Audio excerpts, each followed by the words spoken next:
My name is Rohit Kumar. The Hindu का एक most important article है जो आजकल कई दिनों से ये चर्चा में है। हर दिन उससे संबंधित कोई न कोई आर्टिकल आता है और किसी न किसी राइटर के द्वारा लिखा जाता है। आर्टिकल है भारत के संविधान से संबंधित। ये आर्टिकल है कहीं न कहीं भारत देश के वाइस प्रेसिडेंट के द्वारा संविधान और सुप्रीम कोर्ट पर लगाए गए प्रश्न चिन्ह से संबंधित।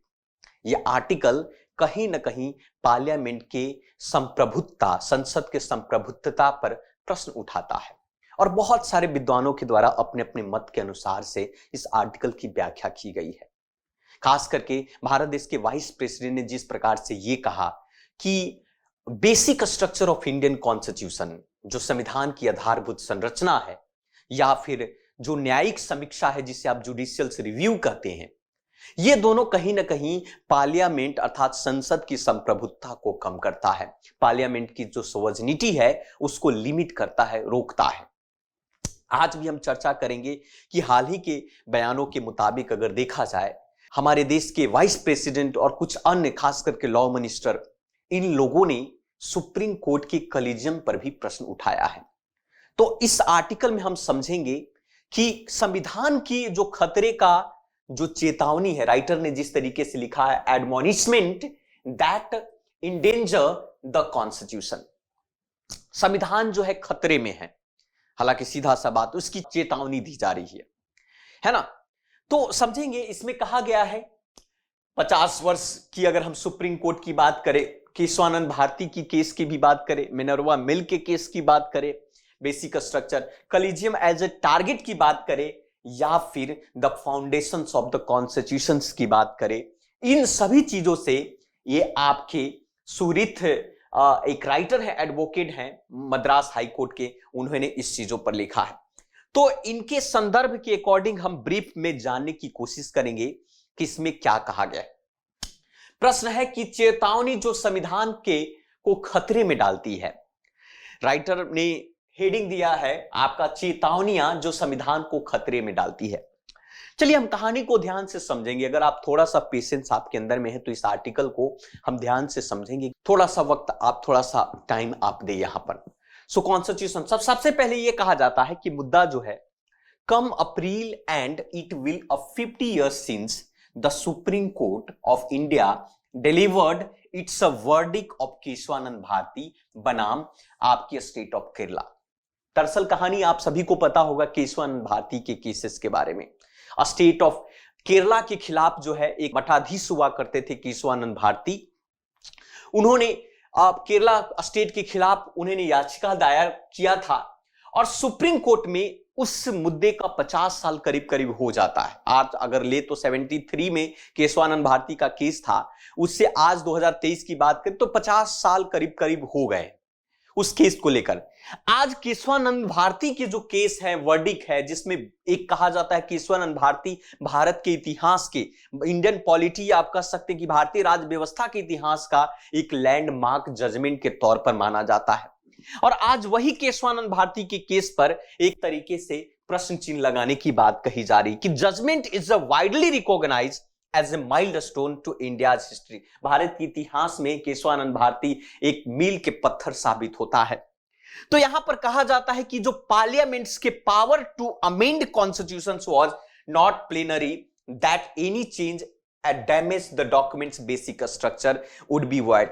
इस केशवानंद भारती केसेस में यह कहा गया था कि पार्लियामेंट अर्थात संसद को वो पावर दिया गया है, शक्ति दिया गया है कि संविधान में कुछ चीजों को समय के अनुसार, लोकतंत्र के अनुसार, जनता के अनुसार कुछ चीजों को ऐड भी कर सकता है और उससे कुछ चीजों को निकाल सकता है। परंतु संविधान की जो मूलभूत संरचना है, बेसिक स्ट्रक्चर जो संविधान का है, उसका हनन नहीं कर सकता है, उसे आपको खत्म नहीं कर सकता है। अदरवाइज इस प्रकार के कोई भी कानून अगर बेसिक स्ट्रक्चर ऑफ कॉन्स्टिट्यूशन को वॉइड वो करता है, कम करता है, तो वो कानून भी वॉइड माना जाएगा। अर्थात ये हुआ कि पार्लियामेंट के पास ताकत नहीं है कि basic structure of Indian constitution में चेंजेस कर सके। ये जजमेंट के दौरान ये बातें कही गई थी, हाँ, इसीलिए इसको मील का पत्थर माना जाता है। अब लेकिन बात यह है कि इन दिस ईयर आजकल इस बर्डी को लेकर अब हमारे देश के राष्ट्रपति महोदय ने यह कहा था कि basic structure of Indian constitution और हमारा जो जुडिशियल रिव्यू है, ये दोनों पार्लियामेंट की ताकत को कम कर देता है, पार्लियामेंट की सोवर्जिनिटी को कम कर देता है। बट लास्ट वीक इंडिया के वाइस प्रेसिडेंट जगदीप धनखड़ ने इस बात को कहा था और सुप्रीम कोर्ट पर भी इसे अटैक किया था। और साथ साथ में जो जुडिशियल रिव्यू है, उस जुडिशियल रिव्यू को लेकर भी उन्होंने कहा कि हर कानून की समीक्षा होती है, पार्लियामेंट के पास ताकत है, पार्लियामेंट जो कानून बना रही है उसकी समीक्षा नहीं होनी चाहिए, न्यायिक समीक्षा नहीं होनी चाहिए, जुडिशियल रिव्यू नहीं होने चाहिए। तो इस चीज को लेकर भी उन्होंने बयान दिया कि सुप्रीम कोर्ट को जो कानून अच्छा लगता है वो उसको एडॉप्ट करता है और जो नहीं लगता है उसे आप रिजेक्ट कर देता है। तो पार्लियामेंट की ताकत तो इसमें कुछ रही नहीं। तो इसको लेकर भी यहां पर एक मुद्दा है कि कलीजियम्स एज ए टारगेट के तौर पर लिया गया। अब कलीजियम्स का मतलब आपको समझना चाहिए कि कलीजियम्स है क्या। दरअसल ये सुप्रीम कोर्ट के अक्सर जो है, जब किसी न्यायाधीश को अगर सेलेक्ट सीनियर जज को अपॉइंट करना होता है या किसी सीनियर जज को ट्रांसफर करना होता है, तो कुछ जजों का ग्रुप होता है, उसमें चीफ जस्टिस होते हैं और 4 सबसे प्रमुख सुप्रीम कोर्ट के जज होते हैं, है ना। तो कहा जाता है कलीजियम क्या है, एक बॉडी है सीनियर जजों का जो make a binding to recommendations on appointment and transfer the जज। मान लिया किसी जज सुप्रीम कोर्ट के जज को सेलेक्ट करना है, उनको अपॉइंट करना है, तो ये जो कलीजियम होगा राष्ट्रपति को ये कहेंगे कि आप इस फलाना व्यक्ति को आप सुप्रीम कोर्ट का जज बना सकते हैं, या ये व्यक्ति को इनको ट्रांसफर किया जा सकता है। किसी हाई कोर्ट को मान लिया कि कहा गया कि लखनऊ, आप कह सकते हैं पटना हाई कोर्ट के जज को किसी दूसरे राज्य के हाई कोर्ट में, जयपुर के हाई कोर्ट में या किसी दूसरे जोधपुर के हाई कोर्ट में या कहीं पर भी, है ना, वहां पर ट्रांसफर कर दो आपको, ये कहने का मतलब यहां पर है। तो यहां पर आप कह सकते हैं कि यूनियन मिनिस्ट्री ऑफ लॉ, जो कि आपके किरण रिजिजू साहब हैं और मिस्टर धनखड़ साहब, इन दोनों ने बार बार इस चीजों पर कहा गया कि 2015 में एक कानून आया था जिसका नाम था national judicial appointment commission. Bharat सरकार पार्लियामेंट के द्वारा इसको पारित किया गया था और वो कलीजियम के स्थान पर आया था, है ना। नेशनल जुडिशियल अपॉइंटमेंट कमीशन के नाम से एक्ट आया था। जब आप 99th अमेंडमेंट एक्ट को आप पढ़ेंगे तो भारत के संविधान के 99वां जो है अमेंडमेंट अर्थात संशोधन एक्ट पढ़ेंगे, उसमें नेशनल जुडिशियल अपॉइंटमेंट कमीशन लाया गया था। और किसके स्थान पर लाया गया था? ये लाया गया था कलीजियम के स्थान पर।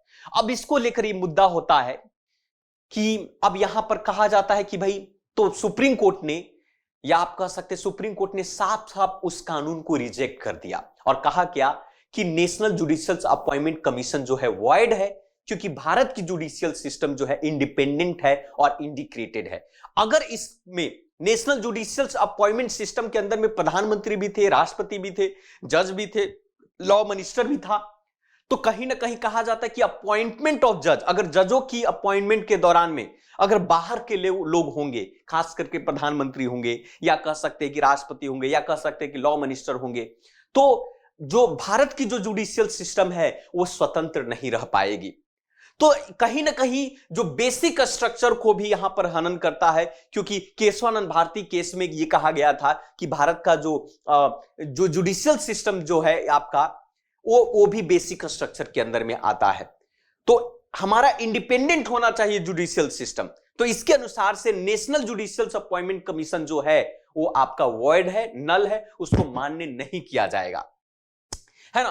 तो इस बात पर बहुत सारे क्रिटिसिज्म भी आया। वाइस प्रेसिडेंट ने कहा केशवानंद भारती के अगेंस्ट में ही उन्होंने बहुत सारे क्रिटिसिज्म कर दिया, क्योंकि will struck down to effort replace of the collegium को, ये कलीजियम को खत्म करने का एक प्रयास था नेशनल जुडिशियल अपॉइंटमेंट कमीशन, है ना। तो इसको लेकर भी आपको काफी चर्चा में रहा और उसके दौरान में यह भी कहा गया कि भाई ड्यूली लेजिटिमाइड कॉन्स्टिट्यूशनल प्रिस्क्रिप्शंस ही claimed has been to judicials undone, है ना।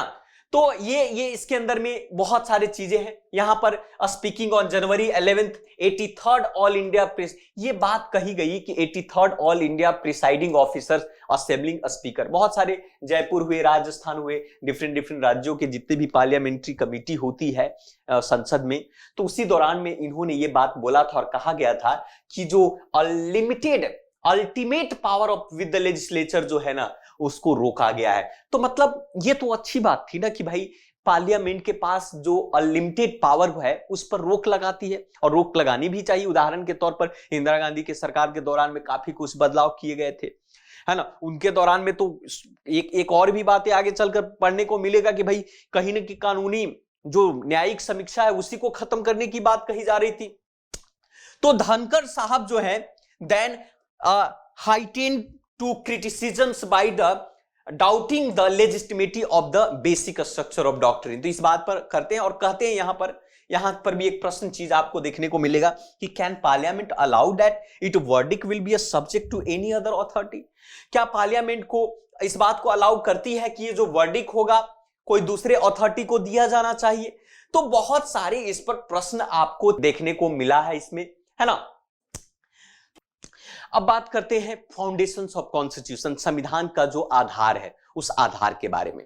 तो इसमें कहा गया कि where we began with the elementary आपकी premises that India's constitutions originally adopted compromise set of the principle that together to lane. हमारा भारत का संविधान जो है विश्व के भिन्न भिन्न देशों से लिया गया है, ये बात तो सही है, और लिया गया है तो हमारे अनुसार जो है संविधान को बनाया भी गया है। तो हमारा संविधान का जो फाउंडेशन है, बेस जो है इस देश के अंदर में, जिसको basic structure of the constitution भी कहते हैं, है ना, वो कहीं ना कहीं उसको समय के अनुसार जो है time to time supreme court उसको बताती है। तो खास करके जो बेसिक स्ट्रक्चर जैसे रूल ऑफ लॉ की बात किया जाता है, आवर स्ट्रक्चर ऑफ गवर्नेंस की बात करते हैं, डेमोक्रेसी की बात करते हैं, सोवर्निटी की बात करते हैं, यहां तक कि हम बात करें सेकुलरिज्म्स की बात करें, आपको इंडिपेंडेंट जुडिशियरी की बात करें, ये सारे फाउंडेशंस ऑफ द कॉन्स्टिट्यूशन है और इसका यहां पर हनन नहीं होना चाहिए। अगर पार्लियामेंट के पास पूरा पावर दे दिया जाएगा तो भाई अपनी सत्ता के मद में, या कह सकते हैं कि अपनी मेजॉरिटी के बेस के आधार पर जो चाहे तो कर सकती है। तो कहने का मतलब है कि पार्लियामेंट लोकतंत्र का क्या मतलब है। लोकतंत्र, अगर लोकतंत्र का लगाम एक ऐसे शासक के हाथ में दे दिया जाए जिस पर कोई लगाम ना हो, तो वो भी बेलगाम अर्थात राजतंत्र की तरह ही काम करेगा। ये स्वाभाविक सी बात है। तो इसीलिए तो लोकतंत्र के अंदर में शक्तियों का विभाजन होता है। शक्तियां किसी एक व्यक्ति के हाथों में निहित नहीं होती है, डिफरेंट व्यक्ति के हाथों में शक्तियां होती है। डिसेंट्रलाइजेशन होता है, शक्तियों का विकेंद्रीकरण होता है। हमारे पास लोकतंत्र के अंदर में शक्तियां केंद्र सरकार के पास भी, राज्य सरकार के पास है, कार्यपालिका अलग है, न्यायपालिका अलग है, जुडिशियरी अलग है, आपका विधायिका अलग है। इसीलिए तो कहा गया। तो ये फाउंडेशंस ऑफ द कॉन्स्टिट्यूशन है, जहां पर कार्यपालिका एग्जीक्यूटिव अलग है, लेजिस्लेशन अलग है, आपका विधायिका, जुडिशियरी न्यायपालिका अलग है। तो इस तरीके से अगर इन सभी को एक में कर दिया गया तो कहीं ना कहीं फाउंडेशंस ऑफ कॉन्स्टिट्यूशन खतरे में पड़ सकती है।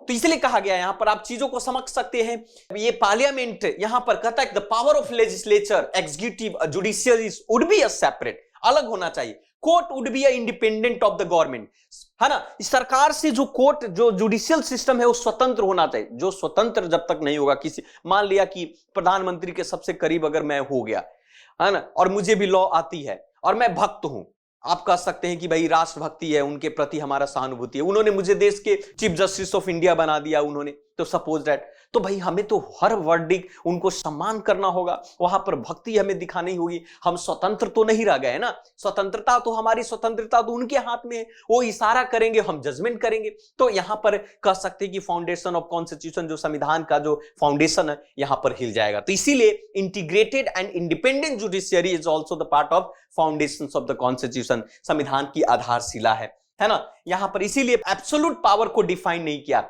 अब यहां पर कई सवाल ये है कि इसमें यह भी प्रश्न लोगों ने किया कि भाई आपको संविधान को यह भी तो कहा गया है कि भाई पार्लियामेंट, संसद को अमेंडमेंट करने की शक्ति दी गई है।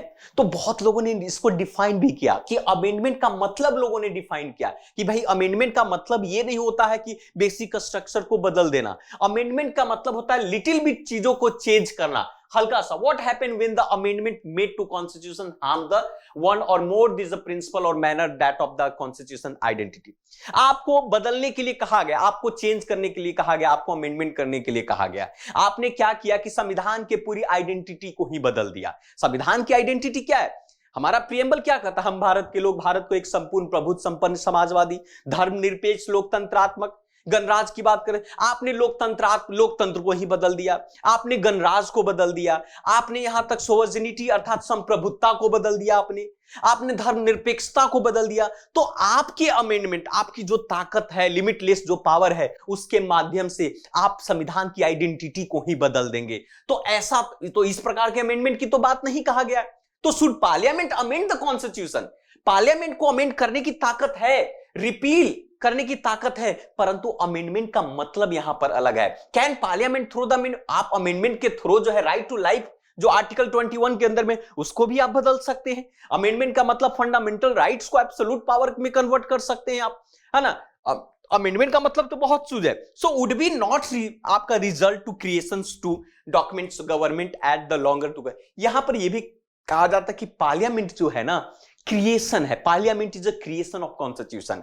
Parliament is a creature of constitution का मतलब है कि भाई ये भी पार्लियामेंट भी संविधान का हिस्सा ही है, संविधान के अंदर में ही है, संविधान के बाहर नहीं है। इसलिए आपको एब्सोल्यूट पावर नहीं दिया जा सकता इस चीजों को, है ना। तो कई प्रश्न इस पर दिए गए, कई सवाल इस पर हैं आपके। लोगों ने भी डिफाइन किया अमेंडमेंट का मतलब। मिनर्वा मिल्स है, आया 1980 के अंदर में, तो वहां पर भी ये कहा गया कि parliament too is also the creature of constitution. Fundamental rights are involve and parliament too is also the creature of constitution. संविधान का ही एक हिस्सा, इसलिए it can only have a such power that express vested on it. उसको power दिया गया है, लेकिन यह कहा जाता है कि अल्टीमेट पार्लियामेंट के पास ये पावर नहीं होना चाहिए। So it would be in state become to supreme over. यहां पर हमारे देश के अंदर में सबसे सुप्रीम पार्लियामेंट नहीं है, सबसे सुप्रीम हमारा संविधान है ना। सबसे सुप्रीम हमारा संविधान है, तो इसको समझने की जरूरत है। इसलिए हमारा बेसिक स्ट्रक्चर नहीं बदला जा सकता है एनी हाउ, और पार्लियामेंट को पूरी ताकत दी जाएगी तो बेसिक स्ट्रक्चर को ही बदल जाएगा। आगे चलकर उन्होंने कहा है कि एक जस्टिस एच.आर. खन्ना साहब होते हैं, उन्होंने लिखा था, एच.आर. खन्ना साहब ने केशवानंद भारती केस के ओपिनियन के दौरान में कहा था कि अमेंडमेंट शब्द का इंटरप्रिटेशन उन्होंने दिया था, और कहा था कि डिक्शनरी इस बात को डिफाइन करती है कि अमेंडमेंट का मतलब होता है minor changes, addition something, improve a text, आपका माइनर चेंजेस की बात करता है। लेकिन आप तो इतना सारा चेंज किए कि जैसे 42वां कॉन्स्टिट्यूशनल अमेंडमेंट हुआ, इतने सारा चीज बदलाव हुआ कि भाई 42nd कॉन्स्टिट्यूशनल अमेंडमेंट एक्ट को मिनी कॉन्स्टिट्यूशन कहा गया, है ना, छोटा संविधान कहा गया। तो जस्टिस खन्ना कहते हैं कि article 368 is not merely the constitution in alter the from the constitution. Article 368 ये नहीं आपको ताकत देता है कि बेसिक स्ट्रक्चर को ही बदल दो। तो आर्टिकल 368 में कहा गया है कि बेसिक स्ट्रक्चर को चेंज करने के लिए, ये अमेंडमेंट करने के लिए आर्टिकल 368 में ये बात नहीं करता है ना। तो इस बात को समझने के लिए यहां पर कहा जा रहा है, ठीक है। सो पार्लियामेंट यहां पर can abrogate its own power and appoint the person its choice and the country dictator. तो कहीं ना कहीं बेसिक स्ट्रक्चर जुडिशियल रिव्यू जो है भारत में डिक्टेटरशिप जैसी स्थिति को उत्पन्न होने से बचाता है, लिमिटलेस पावर को, जो अनलिमिटेड पावर को रोकता है। तो ये सारा आर्टिकल इससे संबंधित है और बहुत इंपॉर्टेंट भी है, और होना भी चाहिए कि भाई पावर फिक्स किसी एक व्यक्ति के हाथ में नहीं होना चाहिए। पावर का डिस्ट्रीब्यूशन लोकतंत्र के लिए हेल्दी माना जाता है। तो ये था आर्टिकल। तो मिलते हैं दूसरे वीडियो में। So thank you very much. Basic structure संविधान को बचा के रखिए, बहुत जरूरी है। So thank you very much, मिलते हैं दूसरे वीडियो में।